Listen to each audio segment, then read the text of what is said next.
السلام عليكم ورحمة الله. ضروري جدا اتبعوا معي لآخر الاستوريات. السلام عليكم ورحمة الله. ضروري جدا اتبعوا معي لآخر الاستوريات هذه، لأنه الموضوع جدا جدا جدا مهم وجدا حساس. في بداية الحرب وتحديدا في الشهر الثاني للحرب تواصل معي أحد الأشخاص اسمه طارق مصطفى. طارق هو أصلا غزاوي، سافر قبل فترة كبيرة على تركيا وحاليا هو مستقر في تركيا. تواصل معي حكى لي: صالح، احنا حابين ندعم الناس من خلالك. قلت له تمام، ما في أي مشكلة، بالنهاية أي شيء احنا في خدمة الناس احنا جاهزين فيه. قلت له ايش الموضوع؟ قال لي في مؤسسه اسمها نوردس كلب السويديه. انا حكون معكم على بساط احمدي لان الموضوع زاد لحده وانا مش واصل محل مع هذه المؤسسه. قال لي انه في مؤسسه اسمها نوردس كلب السويديه. هذه المؤسسه مؤسسه خاصه في الاغاثه والتنميه وهذه الامور. بما انه هذا الشخص اصلا انا على معرفه فيه من لما كان في غزه، انا سهلت معه في هذا الموضوع. هذا كان خطا مني. فانا قلت له انه تمام، ايش هذه المؤسسه؟ قال لي 1 2 3 4 واحنا بدنا انه نعطيك رابط تبرعات، وبما انه انت عندك عدد كبير جدا من المتابعين والناس بتوثق فيك وتعرف مين صالح، تنزل هذا الرابط على صفحتك ونجمع التبرعات من خلالك لصالح النازحين في قطاع غزه. قلت له تمام، هل انا حالي في هذا الموضوع؟ قال لي لا، احنا متعاونين مع اكثر من مبادر واكثر من ناشط في قطاع غزه. قلت له تمام حلو. سالته سؤال وقتها، قلت له الاموال اللي حتنجمع على هذه الروابط خاصه بالتبرع، هذه احنا حنكون على تصرف فيها، يعني احنا حنطرح عليكم المشاريع اللي احنا بنرتقيها، مشاريع مناسبه تطبق على ارض الواقع، بحكم انه احنا موجودين على ارض الواقع في غزه. احنا حنطرح عليكم هذه المشاريع وانتم توافقوا عليها وننفذها احنا في غزه. قال لي تمام. قلت له كل الفلوس حننفذ فيها؟ قال لي كل الفلوس. وعلى هذا الاساس انا مشيت معهم في الموضوع. نزلت الرابط عندي ما يقارب 3 أو 4 مرات. جمعوا من خلالي فقط بعيدا عن النشطاء التانيين 700,000 دولار، والرابط موثق هي قدامكم. عملوا جروب على الواتساب ما بيني انا والاستاذ طارق مصطفى اللي هو الشاب اللي تواصل معي في اول الفيديو اللي حكيت لكم عنه، والاستاذ تيم اللي هو المسؤول عن فرع تركيا في مؤسسه نوردس كلب السويديه. كنا اي مشروع ننفذه في غزه نرسل لهم فيديو مصور اثبات لتنفيذ هذا المشروع على المجموعه. الحق يقال في اول شهر من تعاوننا مع المؤسسه ارسلوا كذا دفعه ماليه. الكذا دفعه هذول الماليه لا يتجاوزوا ال50,000 دولار، من 700,000 دولار خلال تعاوننا مع المؤسسة من ثاني شهر في الحرب حتى الشهر الحالي. جاي لكم في الكلام لأنه أنا طفح الكلمة مع هذه المؤسسة ومش قادر أوصل معهم لحل نهائيا. فبما أنه الموضوع يعني انطرح على العام في البداية والتبرعات انجمعت من خلالكم أنتم لصالح أهل غزة، فلا خلينا أطرح الموضوع كمان على العام ويصطفلوا هم والناس. جاي لكم في الكلام واحدة واحدة. ففي أول شهر كان في تعاون بينه وبين المؤسسة، كانوا يرسلوا مثلا 3000 دولار 5000 دولار ننفذ فيها طرود غذائية، طرود خضار، طرود صحية، نصور فيديوهات ونرفقها على المجموعة. كل هذا موثق موجود على المجموعة حاليا، بفرجيكم في الاستوريات. بعد 2 3 من التعاون ما بيننا وبين المؤسسة بدأت تتكاسل تتقاعس. يمر شهر 2 بدون ما هم يبعثوا لنا إشي. الناس أكلت وجهنا، الناس صارت عارفة أنه صالح جمع فلوس، الرابط موجود عند الناس. يا صالح وين الفلوس؟ تواصلت مع المؤسسة، هي مؤسسة وين الفلوس؟ الناس أكلت وجهنا، الناس صارت عارفة إنه صالح يعني لم فلوس وبدهم يعمل فيهم مبادرات لأهل غزة. طب وين الفلوس؟ والله الفلوس موجودة في البنوك السويدية وفي رقابة على البنوك ومش قادرين إنه نسحب منها. طب هذا الشيء ما بيخصني. هذا كلام حقيقة صار بيني وبين الحوار ما بيني وبين مدير المؤسسة. السلام عليكم اخي، والله انا فاهم عليك وحاسبك، بس انا قلت لك اياها قبل وبرجع بعد لك اياها. بدك انت يعني هاي المصاري كلها اخوي تتجمد وتروح علينا؟ يعني والله انا عم بحاول افهمكم اياها انه نفس الصعوبه اللي انتم بتواجهوها احنا كمان بنواجهها هون. احنا في دول اوروبيه احنا عندهم يا جماعه. يعني انا اذا انا بحول كمان او بطلع بيجمدوا لي الحساب. طب يجمدوا الحساب وتتجمد كل المبالغ، يعني هذا اللي احنا بدنا اياه. ما في شيء اسمه انك انت تطلع المبالغ من تروح على البنك. هاي مش زي دولنا العربيه يا اخي الكريم، انك انت تروح على البنك تروح تقول لي والله انا بدي اسحب من مثلا من الحساب 10,000 20,000 30,000. ما هيك بتصير الامور هون، ما بزبط. هاي الامور ما بتصير باوروبا، ما هيك الواحد بيعمل. يعني لجميعك، لحضرتك ولا الاخوه كمان والاخوات الثانيين. فالواحد لسه صار يعني على الحفه. والله ضليتني انا امشي بهذا الموضوع لا وصلت على الحفه كمان. اذا باخذ كم خطوه لقدام بعد بهذا الموضوع بالوقت الحالي بنوع كلنا وبتسكر. بتجمدوا الحسابات وبتجمدوا الفلوس زي ما صارت مع مؤسسه شركه لنا في الدنمارك، جمدوا لها كل حساباتها. والله راح عليهم اكثر من تقريبا 400,000 دولار. قلت له هذا الشيء يا عمي ما بيخصني، انت مؤسسه تتداين تجيب لي فلوس باي طريقه انت بدك اياها، انا ما بيعنيني. انت الك علاقات اكيد، جيب فلوس ابعث لي اياها وبتدبر راسك بعدين. ما زال انت خايف انه حسابك يتم الحجر عليه من قبل السلطات السويديه عشان انت بتطلع مبالغ كبيره، مع انه هذا الشيء ما اعتقد انه بيحصل. لكن اذا انت خايف عن جد انه يتجمد الحساب، وزي ما بتحكي لي انه انت خايف على هذا الموضوع، فبكل بساطه بتقدر انت تدبر الفلوس من مكان ثاني، ما انت تقدر تسحب شوي شوي من البنك. وبعدين ايش بدك تسحب؟ انت مش ساحب مليون دولار من البنك، انت ساحب 5000 10000 دولار يا زلمه. اي فرد يقدر يسحب هذا المبلغ، انت مش ساحب مبالغ. انا بقول لك ارسل لنا على اساس ان احنا نساعد الناس منكوبه، الناس مرميه في الشارع، الناس نزحت مره ومرتين وثلاثه، الناس فيش عندها ميه، الناس فيش عندها اكل، الناس فيش عندها خضروات، مليون حاجه حكيت لهم اياها، مليون مشروع طرحت لهم. يعني احنا في بدايه تعاوننا لما تعاوننا مع مؤسسه نورديسك تعاوننا على اساس انها مؤسسه عالميه، وهذا ما عهدنا يعني. تعاوننا وعملنا الروابط وجمعنا عليها ما جمعنا من الاموال. وانا ما بحكي لك انه احنا طالبين هذه الاموال وهيك، لكن احنا استاذ تيم صرنا فتره قاعدين بدون شغل.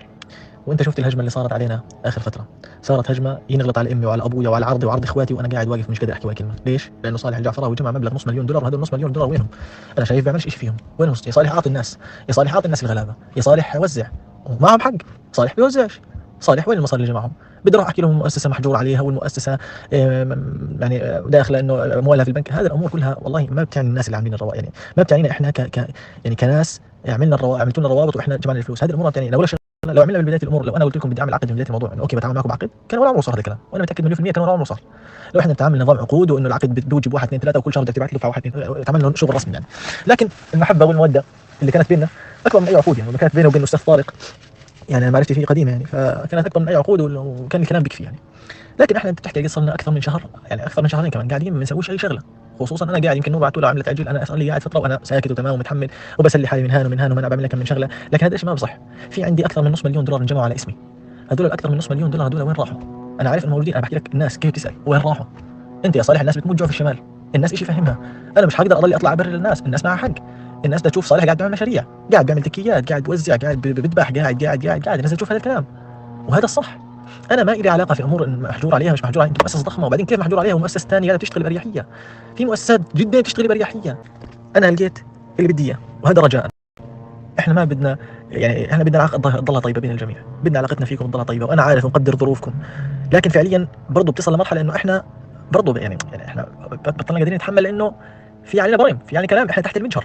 انت عارف احنا محطوطين تحت المجهر، الناس بيستنونا على غلطه عشان يفتحوا عرضنا، وانت عارف هذا الكلام. حتقول لي سيبك من الناس والكلام، لا ما بقدرش اسيب من الناس. الكلام كلام والهجوم هجوم والغلط غلط.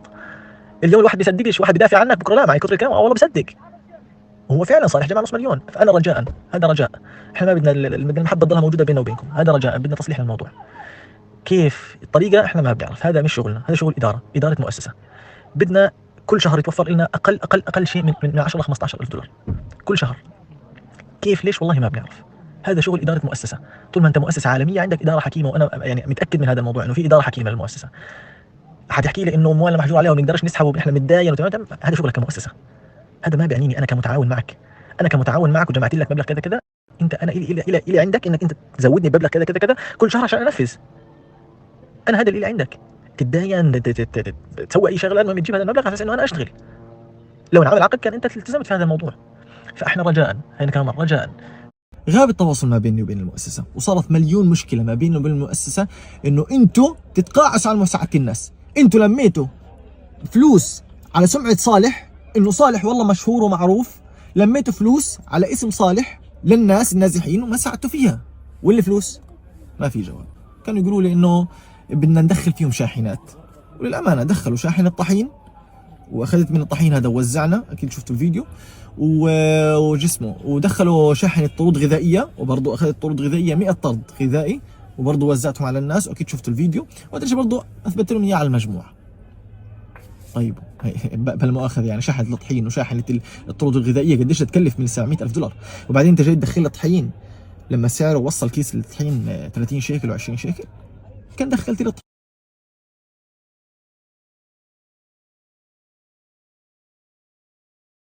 غاب التواصل ما بيني وبين المؤسسه، وصارت مليون مشكله ما بيني وبين المؤسسه، انه انتوا تتقاعسوا عن مساعده الناس. انتوا لميتوا فلوس على سمعه صالح، انه صالح والله مشهور ومعروف، لميتوا فلوس على اسم صالح للناس النازحين وما ساعدتوا فيها. واللي فلوس ما في جواب. كانوا يقولوا لي انه بدنا ندخل فيهم شاحنات، وللامانه دخلوا شاحن الطحين، واخذت من الطحين هذا ووزعنا، اكيد شفتوا الفيديو، وجسمه، ودخلوا شاحنة طرود غذائية، وبرضه اخذت طرود غذائية 100 طرد غذائي، وبرضه وزعتهم على الناس، واكيد شفتوا الفيديو، وهذا الشيء برضه اثبت لهم اياه على المجموع. طيب بلا مؤاخذه يعني شحنه الطحين وشاحنه الطرود الغذائيه قديش تكلف؟ من 700,000 دولار. وبعدين انت جاي تدخل لي طحين لما سعره وصل كيس الطحين 30 شيكل و20 شيكل. كان دخلت لي طحين شطات، دخلت طحين لما كان سعر الكيس 1000 شيكل و2000 شيكل. ليش جيت تدخلوا لما صار كيس الطحين حقه 20 شيكل؟ زي ما انا كنت اوزع طحين ناس كانت تقول لي انه شويه وتاخذوا وشويه ما تاخذوش. سعر الكيس وصل 20 شيكل يعني مش شيء. الناس كانت بحاجته لما كان سعر الطحين 1000 شيكل، لما كان سعر الكيس 1000 شيكل، مش لما صار 20 شيكل. تمام. بدك تدخل شحنه، طب وين الشاحنات؟ المعبر صار له 6 شهور ومغلق، ما فيش شاحنات بتدخل، فيش ولا مؤسسه قدرت تدخل شحنه. نودل سكالب السعوديه ما شفنا لهاش ولا شاحنه. انت كيف بتقول بلفل؟ كيف بتقول انت بدي ادخل شاحنات؟ كيف؟ ولما اشتدت المشاكل ما بيني وبين مؤسسه نودل سكالب السعوديه قلت لهم يا جماعه الخير، انا كان في اتفاق ما بيني وبين الاستاذ طارق في بدايه تعاون المؤسسه انه كل الفلوس اللي انجمعت من خلالنا احنا ننفذ فيها. لو قول الاستاذ طارق اصلا مش موجود معنا في المؤسسه. قلت له كيف عفوا مش موجود معكم في المؤسسه؟ قال لي هو كان حلقه وصل ما بين المؤسسه وما بين المبادرين فقط، اما هو مش موجود في الاداره ولا بيقدر ياخذ قرارات ولا حاجه. قلت له رسمي؟ قال لي اه. طب نرجع في الاول. كانت توصلني احوالات ماليه من حساب طارق البنكي. هي الحوالات الماليه مكتوب اسم المرسل طارق مصطفى، محول من حساب البنكي الي. طب اذا انت يا طارق زي ما بتحكي المؤسسه مش شغال معها وانت بس حلقه وصل ما بين المؤسسه وما بين المبادرين، انت ايش جابك تبعت من مصاريك الشخصيه؟ في حدا بيعمل هذه الحركه؟ في حدا بروح يبعت من مصاريه الشخصيه لمبادرين في غزه ويروح يتبل مع مؤسسه ويستنى اذا المؤسسه اعطته ولا ما اعطتهوش ولا بعد قديش تعطي؟ ما في حد بيسوي زي هيك. وبعدين انت كمان يا طارق اللي كنت توجهني من وين اروح استلم المصاري. يعني انت كنت تقول لي ان بعت فلوس هان روح استلم من هذا الشاب. كنت تقول لي انه احنا حاليا بدنا نقعد اجتماع، احنا حاليا بدنا نقعد مع الحج. لا حتى الان مش عارف مين الحج انا هذا، بس المهم لحتى الان نقعد مع الحج. طب اذا انت مش شغال مع المؤسسه من البدايه، طب هذا الكلام كله ايش؟ كذب. في فلوس كانت توصلني من حسابك الشخصي يا استاذ طارق مصطفى. كيف انت مش شغال مع المؤسسه؟ كيف المؤسسه بتحكي هذا الكلام؟ انا مش عارف. تمام التمام. مشيت معهم للاخر. في 10 ذي الحجه قبل عيد الاضحى مبارك تواصلت معهم قلت لهم يا جماعه الخير الله يهديكم الله يرضى عليكم، كان احرى بكل مؤسسه او كل جمعيه بتحكي عن حالها بتساعد اهل غزه انها تشتغل في هذه الايام، لانه هذه ايام مباركه، ايام فضيله، لازم تشتغلوا فيها، لازم تثبتوا نفسكم وتثبتوا وجودكم. وعلى ما اعتقد انه ذي الحجه وعيد الاضحى المبارك كانوا وقتين ثمينين جدا لكل جمعيه او فرد او مؤسسه او شركه تحكي حالها تدعم اهل قطاع غزه وتدعم قطاع غزه، انها تشتغل في هذول الوقتين، واللي ما اشتغل في هذول الوقتين ولا اصلا في الاشهر اللي فاتت ما اعتقد يشتغل بعد ذلك. وانا عشان اكون على ورقه بيضاء معك اكون صريح جدا، انا اكثر شيء ندمان عليه انه انا وضعت اسمي مع اسم نودل سكالب، لانه اسمي اعلى منكم مليون مره. وانا اكثر شيء اندم عليه انه انا اشتغلت معكم في هذه الحرب، لانكم فتحتوا علي باب انا كنت بغنى عنه، فتحت علي باب انه انا كنت من خلال كنت بحكي انه ممكن ندعم الناس ممكن، لكن للاسف يبدو كلام الناس صحيح عنكم وعن الاشخاص اللي تشتغل عن المؤسسه وعن الاشخاص اللي داخل المؤسسه. انا صريح جدا معك، انا اكثر ما اندم عليه في حياتي وفي هذه الحرب انه انا اشتغلت مع مؤسسه نودل سكالب، هذا اكثر شيء انا بندم عليه خلال كل الحرب. يا ريتني ما اشتغلت معكم ولا فتحت علي هذا الباب ولا سمعت كلام مبرر من الناس، لانه اللي لم تبرعات بهذا الحجم وبهذا القدر وبهذا الرقم كان احرى انه يبين في الميدان ويشتغل مش يقعد زي هيك. انتوا جمعتوا على اسمي، اقسم بالله عملتوا له مشاكل فعلا. انا عشان اكون صريح معكم واضح جدا، الناس صارت تحكي عن صالح حرامي، الناس صارت تحكي عن صالح سراق، الناس صارت تحكي عن صالح اخذ المصاري وشرد فيها، الناس صارت تحكي انه صالح سرق مصاري التبرعات. انتوا جبتوا لي كلام انا بغنى عنه، وانا تحملت كلام الناس اقسم بالله يا جماعه. وانا هنا اول مره احكي على العام، انا حكى عني حرامي، حكى عني نصاب، حكى عني سراق، حكى عني سرقت التبرعات، ويشهد ربنا وأحاسب عليه امام الله سبحانه وتعالى يوم القيامه. اقسم بالله العظيم انه انا ما حطيت شيكل حرام في جيبتي. اعوذ بالله من الشيطان الرجيم انه انا اعمل هيك شيء. اللي عمال الواحد بالحلال مش كان يسلك، الواحد بده يتعامل بالحرام. لكن انا تحملت كل كلام الناس، انسب علي وانسب على عرضي وانسب على شرفي وانسب على اهلي، على اخوي اللي في السجن، على ابويا، وتحملت كل شيء بركن انه احنا قدرنا ناخذ منهم الفلوس اللي جمعناهم للناس ونساعد فيهم الناس الغلابه الموجوده في قطاع غزه. اقسم بالله وربنا يشهد علي انه اقسم بالله كانت الناس تندل علي لانه صالح جماعه تبرعات زي ما بيعرفوا، كانت تندل وتجيني. اقسم بالله كنت اساعدها من مصاري الشخصيه، مصاري الشغل اللي بشتغله كنت اساعدها فيه. الواحد ما بيحكي لهم بالنهايه هدول اهلي، هدول كلهم مش اولاد شعبي. لو انا يعني انا بالنص، انا بيناتهم وانا بحس فيهم. بدناش نحكي في هذا الموضوع. تحملت كل اذى الناس، كل كلام الناس، كل سب الناس، لحتى هذه اللحظه وانا بنزلكم الفيديو، لو دخلتوا على تويتر او دخلتوا على اي منصه ثانيه كنت اتوا صالح الجعفراوي بيطلع لكم من الفيديوهات وبيطلع لكم المنشورات اللي بيغلطوا علي فيها، سواء الناس بتحبني ولا الناس تكرهني. انا دخلت حالي في دوامه انا في غنى عنها، وحكيت لهم هذا الكلام. قلت لهم اقسم بالله انا اكثر ما اندم عليه خلال الحرب اني وضعت اسمي مع اسم مؤسسه نوردسكال بالسعوديه. اسمي اعلى منكم مليون مره. جبتوا لي وجعة راس، جبتوا لي مشاكل، جبتوا لي سب، جبتوا لي غلط، وما استفدنا منكم شيء. طارق حبيبي الله يرضى عليك، اسمعني على اساس انه هذه تكون يعني يكون في منها فائده، هذا الفويس يكون فيه فائده. قلت انا كلمت تيم وتيم حكى لي اكلمك. ليش كيف بعرفش، مع انه انت بتحكي لي انه انت ما لكش علاقه بالمؤسسه. تيم قال لي اكلمك. قلت احنا في مصاري موجودين على الرابط. حلو؟ المصاري هذول انجمعوا على اسم صالح الجعفراوي. تمام؟ الناس تيجي كل يوم تطلب مني على اساس انه جمعت مصاري لهم. الناس حاليا عندي في المستشفى في اليوم الواحد ما لا يقل عن 100 بني ادم بيجي بيطلب مني مساعدات.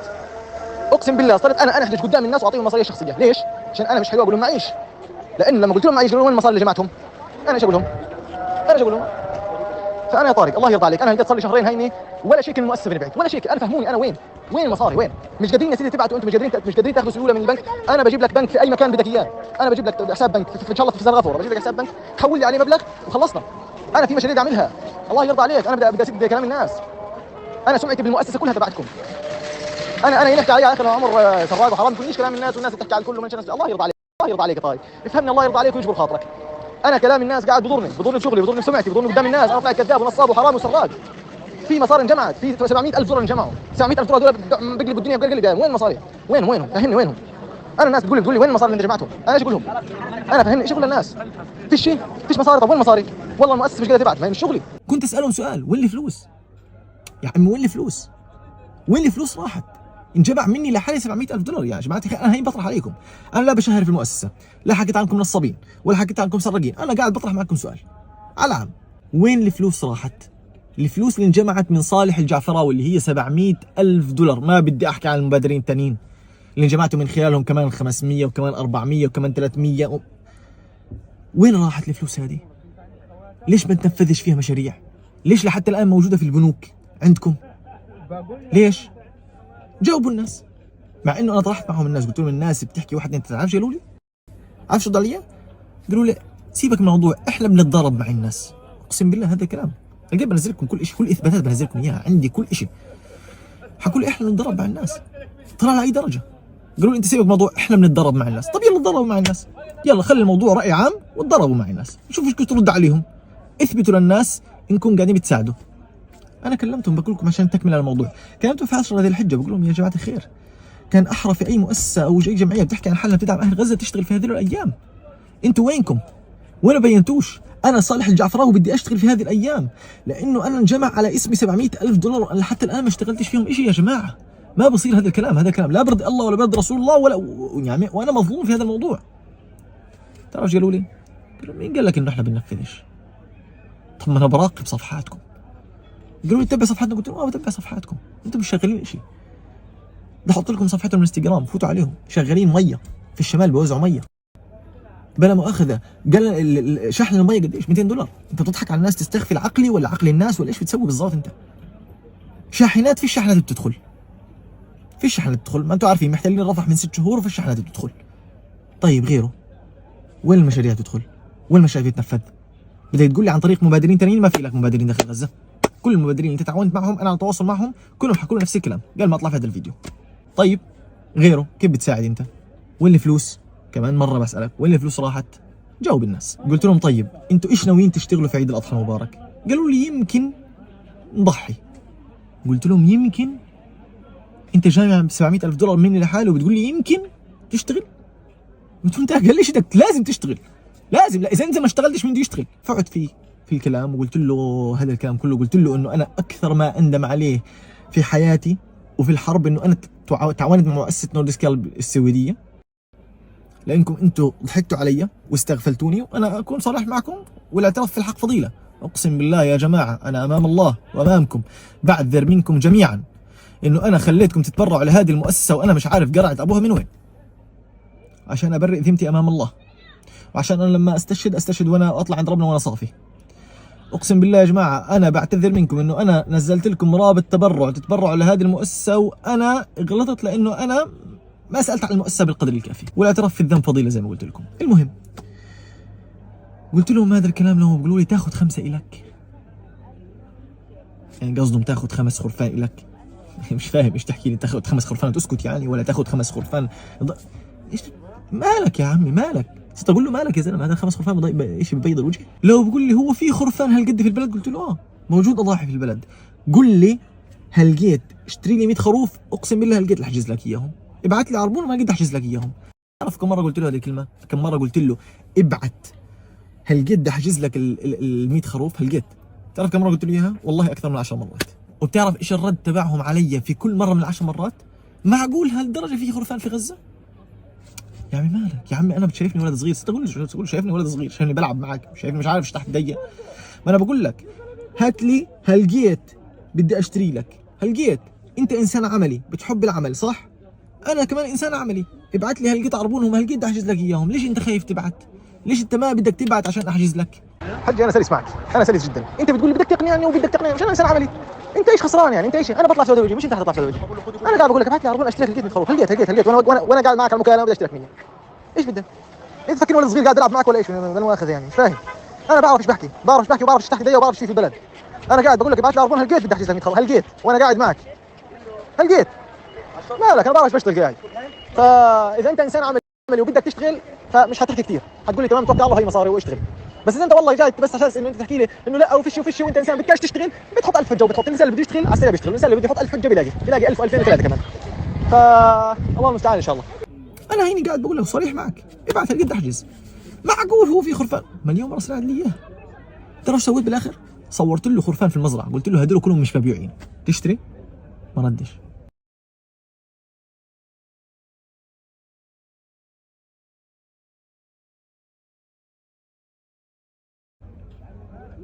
قعدوا يطنشوني يوم ويومين وثلاثة ما يردوش علي. ترى بالاخر ايش بقول لي بارك الله فيك، الله يجزيك كل خير.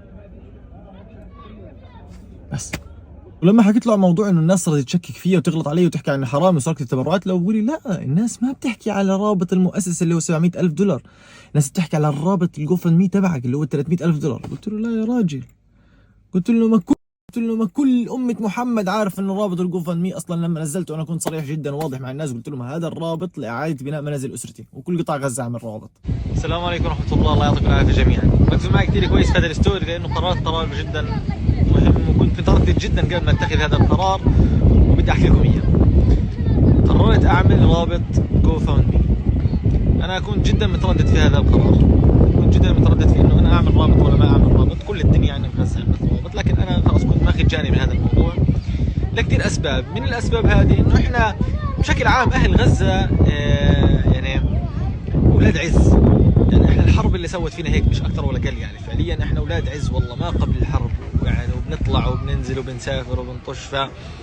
فعليا انك تمر فيك ظروف، هذه الظروف تكسرك او انك يعني تخليك تفقد كل ما تملك، حرفيا كل ما تملك، سواء من بيت، من سياره، من شغل، من مكان عمل، من بزنس، من اي شيء في الحياه كله تفقده في لحظه، في ثواني معدوده تلاقي كل شيء فقدت، حياتك رجعت من الصفر. هذا جدا صعب جدا. احد الاسباب كمان اللي كان مخليني متردد جدا في ان نعمل قصه رابط الجوفن هذا هو كلام الناس. يعني تعرفوا الناس ما بترحم يعني، وكثير ناس حتاخذ الموضوع من جانب او من زاويه غير اللي لازم تنفهم منها. يعني فعليا يعني 5 بيوت يروحوا للاسره هذا شيء جدا صعب. يعني انا ما بقدر احمله لحالي بصراحه، اكون معكم صريح جدا، انا ما بقدر اشيل هذا الموضوع لحالي. والله لو بيت لحاله، لو بيت واحد كان انا ما سالتش في الموضوع هذا، كان كله مش مشكله عادي يعني. لكن انت بتحكي 5 بيوت وبيوت اسرتك كلها، بيت اخوك المتزوج اللي عنده اولاد ومراه وزوجه وعنده حياه، واخواتك المتزوجات، اهلك، امك، ابوك، اخوك مش متجوز لسه، وين هدول يعيشوا. انا معكم بقدر اسوي كل شيء، وربنا سبحانه وتعالى اكرمني فيكم، ويعني انا مش غلط انكم تكونوا سند لي في هذا الموضوع. ما بدي اطول عليكم اكثر من هيك في الكلام.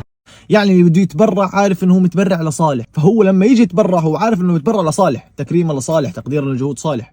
فما حدا له دخل في هذا الموضوع نهائيا. حتى لو اجى واحد حط لي $1,000,000 في الحساب، ما له حدا له دخل في هذا الموضوع. هذا تقديرا لجهود صالح. طول ما انا كنت واضح صريح مع الناس ما حدا بيقدر يحكي في هذا الموضوع نهائيا. وازيدكم من الشعر بيت، اقسم برب العزه انه ما استلمت ولا دولار من رابط GoFundMe لحتى هذه اللحظه.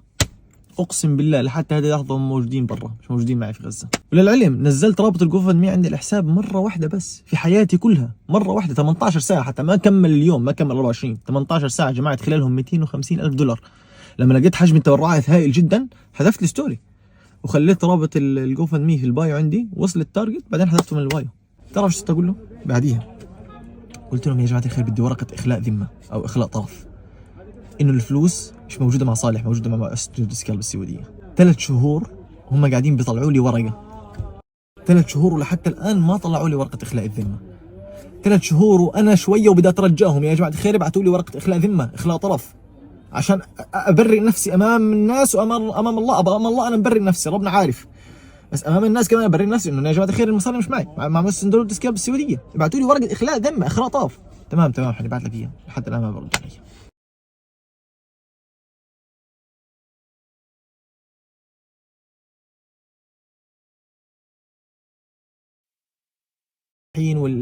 والغلابه اللي موجودين في قطاع غزه حاليا، وين الفلوس؟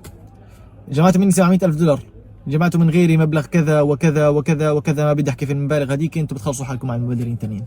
وين الفلوس انجمعت من صالح الجعفراوي، من الناس او من المتابعين تاعون صالح الجعفراوي؟ 700,000 دولار وينهم؟ شو نفذتوا فيهم؟ من حق الناس تعرف، من حقي ومن حق الناس نعرف. طلعوا لنا اثباتات، كشوفات، ووصولات، فرجونا كل شيء على العام، وبيضوا وجهكم مع الناس. وغير هذا الكلام اذا ما فرجتونا لا اثباتات ولا وصولات ولا كشوفات ولا حتى فواتير في المال اللي راح وين اجى، معناته انتم مؤسسه مشكوك في امرها. سامحوني في هذا الكلام. فالامر متروك عندكم، متروك عند الناس. نشوف انتم والناس زي ما انت قلت لي يا مدير المؤسستين، نشوف احنا والناس كيف بدنا نتخلص، نشوف انتم والناس كيف تتخلصوا. وعشان برضه ما انسى شيء وما حد يقدر يمسك علي شغله، المؤسسه حكت لي انه احنا حنعطيك مبلغ 25,000 دولار، هذا بدل تعاون مع المؤسسه ونشرك للرابط على الستوري عندك اكثر من مره، وتنفيذك للمشاريع على ارض الواقع، وانشغالك خلال الايام اللي فاتت كلها، يعني شغل ما بينك وبين المؤسسه، هذا المقابل تبعه. وانا بصراحه رضيت اخذ هذا المبلغ اللي هو 25,000 دولار عشان اقدر في هذه الفلوس انه اطلع امي المصابه بالسرطان للعلاج في الخارج.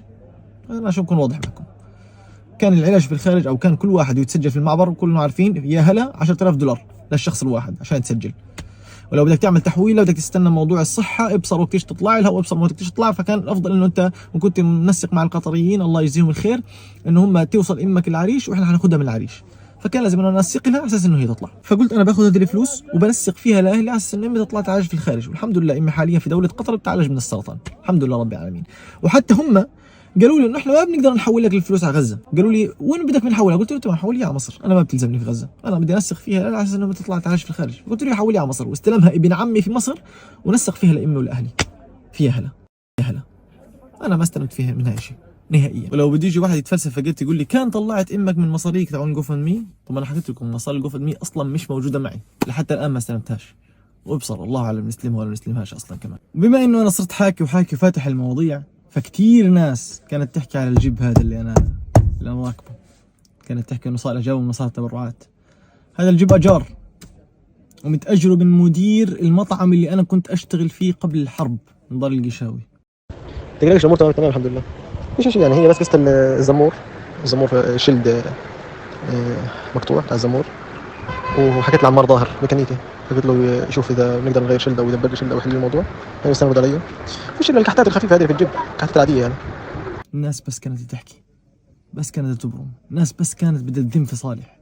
المهم اطلع صالح بصوره مش كويسه، المهم اطلع صالح بصوره الحرامي قدام الناس. مهم كيف ليش هذا الجيب وجيب جديد وجيب هذا الجيب 2015 يا جماعه ولا 2014 كمان، من جيب جديد ولا جيب حديث ولا جيب نيله. واجاره اقسم بالله انه بسيط مقارنه بالجيبات اللي متاجرينها الصحفيين، لانه مدير المطعم اللي انا كنت اشتغل فيه زمان.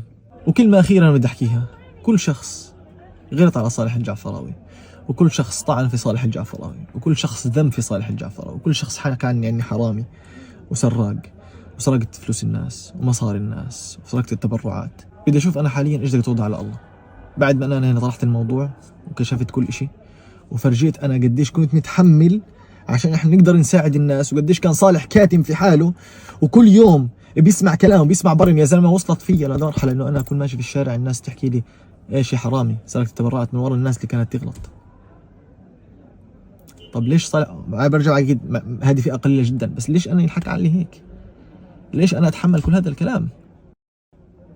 انا ايش ذنبي؟ انا قاعد بعيش في مليون خطر، قاعد وحاط حالي في مليون خطر، قاعد عشان انا بالاخر اسمع هذا الكلام؟ انا ايش ذنبي؟ طب انا الله الغني، طب انا في غنى عن هذا الكلام كله. فانا جد خلص بطلت قادر اتحمل اكثر من هيك. انا لا بستاهل انه ينسب علي ولا يغلط علي، وبطلت اقدر اتحمل اكثر من هيك. فانا هيني طرحت لكم الموضوع، وهيني حكيت لكم كل الموضوع، والموضوع ينطرح على العام. وانا بحكي لكم كل مره للناس اللي غلطت علي، انا اشوف كيف تتخلصوا مع ربنا عز وجل. اللهم مني بلغت، اللهم فشهد. الحمد لله رب العالمين. واقسم بالله ربنا شاهد انه انا تحملت يعني اللي ما بتتحمل الجبال. اقسم بالله تحملت ذم وقدح وغلط وسب وشتائم وقذف وتشكيك، كل انواع كل احجام، في سبيل انه احنا نساعد الناس. لما حسيت الموضوع مش خلاص، المؤسسه عن جد خلاص مش راضيه تتعاون، فانا طرحت الموضوع الان. اللهم اني بلغت، اللهم فشلت. وسامحوني على الاطاله. ونشوف في مؤسسه نوردس كلب شو فيكم تردوا على الناس. حساباتهم السوشيال ميديا كلها موجوده، لو كتبتوا على جوجل نوردس كلب تطلع لكم الصفحه الرسميه تبعتهم. لو كتبتوا على الفيسبوك، لو كتبتوا على الانستغرام، لو كتبتوا على اي مكان تطلع لكم الصفحات تاعتهم. شوفوا ايش بيشتغلوا، شوفوا يا عمي هل الشغل اللي بيشتغلوه فعلا بالمبالغ اللي انجمعت ولا لا؟ وانتوا احكموا. موضوع عند الناس زي ما بدا عند الناس. السلام عليكم ورحمه الله. سؤالين حاليا عند الناس. السؤال الاول انه انت يا صالح كيف تعاملت مع هذه المؤسسه بدون ما انت تكون واثق فيها ومتاكد منها 100%؟ هذا يا جماعه الخير قلت لكم كان خطا مني، وانا اعترفت في هذا الموضوع. الامانه في فتره من الفترات الواحد بيكون قليل خبره، بتنخدع في ناس، في مواقف انت ما بتكون متصرف فيها بالشكل الصحيح، ما بيكون عندك خبره كافيه، وهذا الشيء اللي صار. وكل الناس بتغلط يا جماعه، ما في حدا معصوم من الخطا. اهم شيء اعتراف في الخطا. فجد انا زعلان جدا على اللي صار، لكن بالنهايه هذا اللي صار. وزي ما انتم اللي كنتم متبرعين بالفلوس، وزي ما الفلوس انجمعت من خلالكم، كان لازم وحق انكم انتم تعرفوا هذا الموضوع واطرحوا لكم اياه على العام. هذه بالنسبه للسؤال الاول. السؤال الثاني انه انت يا صالح كيف تحملت تسب وبرم الناس كله ل6 شهور والناس بتبرم عليك وبتسب عليك، خصوصا على تويتر. لحتى الان وانا بنزلكم هذا الستوري اقسم بالله انا متاكد، مع انه انا ما عنديش تويتر، بس فوتوا على تويتر حتى الناس تغلط علي. هذا الشيء طبيعي جدا. هذا فئه قليله من الناس، معروف من اصل ومنفصل، وما بدنا نخش في هذه المواضيع كثير. لكن انه انت يا صالح كيف تحملت كل هذا خلال 6 شهور؟ انا يا جماعه الخير اجيت على حالي اقسم بالله وتحملت، مع انه اقسم بالله مرات كنت يعني شويه ودنان في دموعي انه انا ما بستاهل هذا الاشي، وانا عارف الصح، لكن مش حكي لكم اياه على العام. وبنفس الوقت انه انا مش راضي احكي بهدف انه احنا نقدر انه احنا نطلع هذه الفلوس وتنصرف في وجه الحق، في الوجه الصحيح لها، الناس تستفيد منها زي ما انجمعت للناس، الناس تستفيد منها. هذا كان هدف إلي. فحاولت انه قدر الامكان انا اتعاون مع المؤسسه ونحاول نوصل معهم لحل قبل ما احنا ننشر الموضوع العام. لما يأست على الموضوع ما وصلت معهم لحل، لدرجه انه حتى ما بدي يدوني ورقه اخلاء ذمه انه الفلوس مش معي، انه بس يبرئوني، يعني اقل ما فيها يبرئوني قدام العالم كله الفلوس مش مع صالح، زي ما الناس كانت تحكي انه صالح مليونير. وانا لما اصلا انزنق بميل على اصحابي، يعني اصحابي شاهدين. هذا الموضوع، بس انه انا تحملت كل هذا الكلام في سبيل انه احنا نحاول نحصل هذه الفلوس ونوزعها في وجه الحق بس. فالحمد لله رب العالمين على كل حال. كم مرة انا اعترفت في الخطأ، مش عارف ايش احكي اكثر من هيك، لكن ان شاء الله بنصل مع حل مع هذه المؤسسة. بالنهاية انا بتمنى انه تكون هذه المؤسسة مؤسسة صادقة، مش مؤسسة كذابة او نصابة، او حتى أنا زي ما انا حكيت. تمام، احنا طرحنا سؤال على العام وبنستنى اجابة من المؤسسة فقط لا غير. بنتمنى من الله انه تكون فلوسكم انصرفت في وجه الحق، وانا حرفيا حكون مبسوط، مش حكون زعلان ابدا. لما ينزلوا اثباتات ووصولات وكشوفات انا حكون مبسوط، مش حكون زعلان، حكون مبسوط انه انا تعاونت مع مؤسسه، لا والله انه فلوسكم راحت بالمكان الصحيح ان شاء الله يا رب. خلاص انا هالقد احط راسي وانام، لانه حرفيا طولت كتير وتعبت من الصبح صاحي. فخلص نشوفكم بكره ان شاء الله، وربنا يجيب في الخير. الله يعطيكم العافيه، تصبحوا خير جميعا.